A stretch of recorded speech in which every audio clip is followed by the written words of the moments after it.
the biggest story that came out from the Inspector General's report is that Peter Strzok was basically texting with his lover that he was going to use his power at the FBI in order to stop President Trump. I mean, it's very difficult to read his text any other way. So let's go through the Inspector General's report. It is 528 pages, that report. I spent a lot of yesterday reading it. I didn't want to give full comment on it on yesterday's show because it broke, while the show was happening and a little bit afterward. And I really wanted to give the whole thing perusal before I jump to conclusions about the report. I have now read the report, and it's not good for James Comey, the former head of the FBI. It is certainly not good for the FBI as a whole. It's terrible for Peter Strzok, and it's bad for Hillary Clinton as well. It is just not good all the way around. So there are 12 key findings of this, and we're going to go through all of them. When we finish today's show, you are going to know everything you needed to know about the Inspector General report, and you, too, I think, will be a lot more suspicious that the FBI was attempting to do the bidding of the Obama administration, the unspoken bidding of the Obama administration, and stop President Trump from being president, and also to sort of kowtow to Hillary Clinton. The great irony, by the way,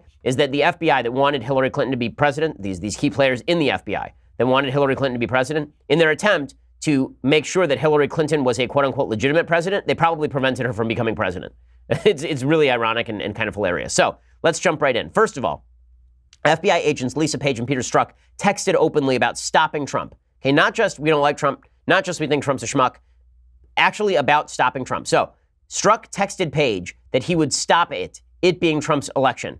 So the actual texts are pretty incredible. The actual texts suggest, let me read it to you. Page texts to Strzok, quote, "Trump's not ever going to become president, right? Right?" This is August 2016. And Strzok writes back, no, he won't. We'll stop it. Who is we? Who is we? Okay, so people on the left are hanging their hat on maybe we as all the Democrats are going to rise up and stop it. Yeah, that's plausible. That's plausible. When my wife says, don't tell me no one's going to pick up the kids, and I say, don't worry, I'll stop it.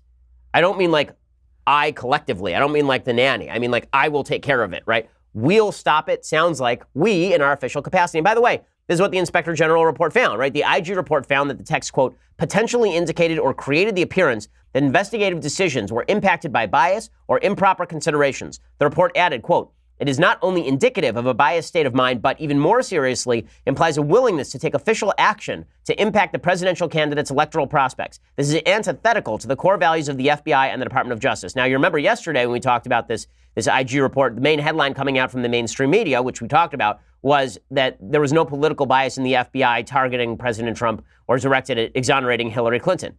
But the reality is that's not what the report says. What the report basically says is that they can't find evidence of political bias in the decision-making itself, that the decisions might have been made the same way if there were no political bias. But the report also says that Strzok's texts do demonstrate a fair amount of political bias at the FBI. And as we'll see, that political bias played into a wide variety of decisions that happened in the course of the election campaign.